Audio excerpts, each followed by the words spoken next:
If you organize your mind to a certain level of organization, it in turn organizes the whole system.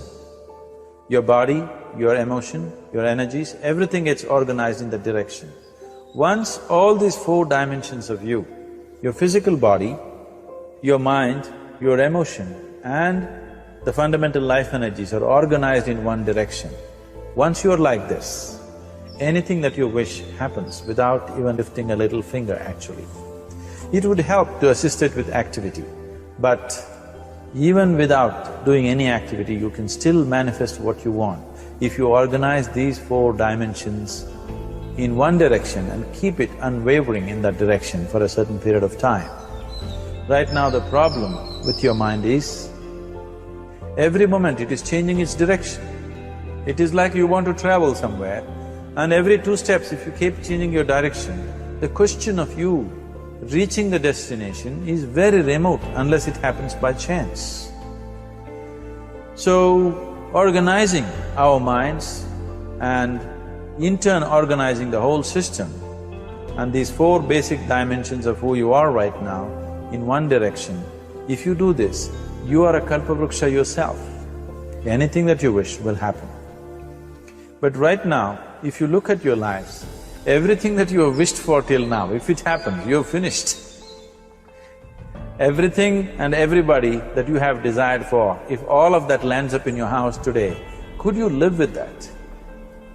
So organizing our minds fundamentally means moving from a compulsive state of activity to a conscious state of activity. You might have heard of people for whom they asked for something and beyond all expectations it came true for them. Generally this happens to people who are in faith. Now, let's say you want to build a house. If you start thinking, oh, I want to build a house, to build a house I need 50 lakhs, but I have only 50 rupees in my pocket, not possible, not possible, not possible. The moment you say not possible, you're also saying I don't want it.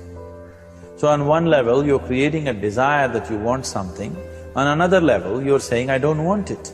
So in this conflict, it may not happen.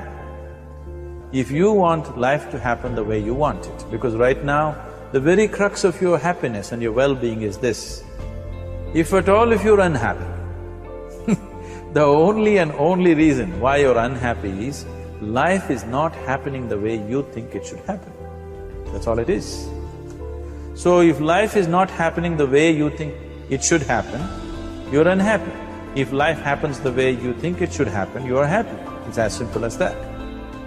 So if life has to happen the way you think it should happen, first of all, how you think, with how much focus you think, how much stability is there in your thought, and how much reverberance is there in the thought process will determine whether your thought will become a reality or is it just an empty thought. Or how you do not create any impediments for your thought by creating negative thought process.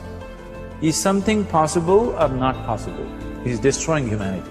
What is possible and not possible is not your business, it's nature's business. Your business is just to strive for what you want. You're using the past experience of life as a basis for deciding whether something is possible or not possible. Or in other words, you have decided that what has not happened till now cannot happen in your life in future. This is a disgrace to humanity and the human spirit.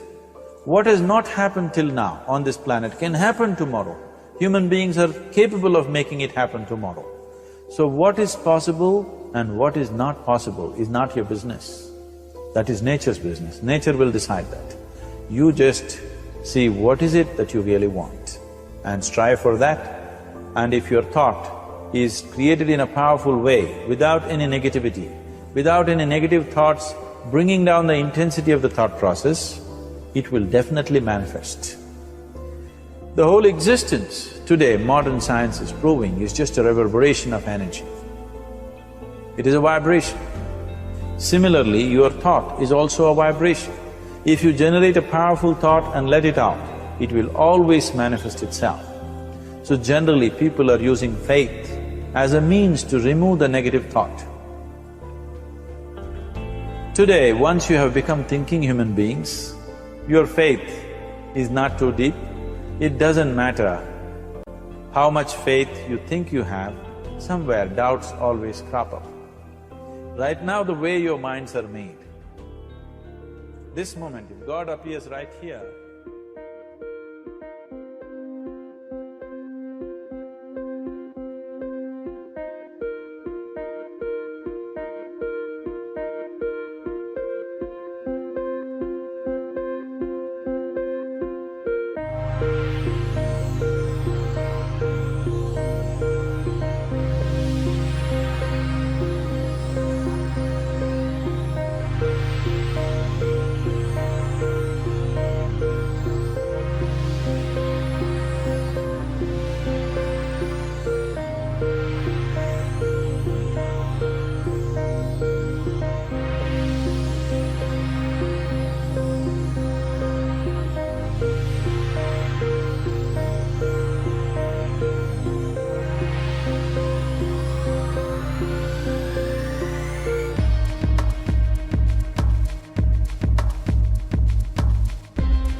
if it happens in our mind, we call this peace and joy. If it happens in our emotion, we call this love and compassion. If it happens in our energy, we call this blissfulness and ecstasy. This is all that a human being is looking for. Whether he is going to his office to work, he wants to make money, build a career, build a family, he sits in the bar, sits in the temple, he is still looking for the same thing. Pleasantness within, pleasantness around. If this is what we want to create, I think it's time we addressed it directly and commit ourselves to creating it. So you want to create yourself as a peaceful human being, joyful human being, loving human being, a pleasant human being on all levels. And do you also want a world like this? A peaceful world, a loving world, a joyful world? No, I want greenery, I want food. When we say a joyful world, that means everything that you want has happened. So this is all that you're looking for. So all that you need to do is commit yourself to creating it, to create a peaceful, joyful and loving world, both for yourself and everybody around you. Every day in the morning, if you start your day with this simple thought in your mind, that today, wherever I go, I will create a peaceful, loving and joyful world. If you fall down 100 times in the day, what does it matter? For a committed man, there is no such thing as failure. If you fall down 100 times, 100 lessons to be learned. If you commit yourself like this to creating what you really care for, now your mind gets organized. Once your mind gets organized, the way you think is the way you feel, your emotion will get organized. Once your thought and emotion is organized, your energies will get organized in the same direction. Once your thought, emotion and energies are organized, your very body will get organized. Once all these four are organized in one direction, your ability to create and manifest what you want is phenomenal. You are the creator in many ways.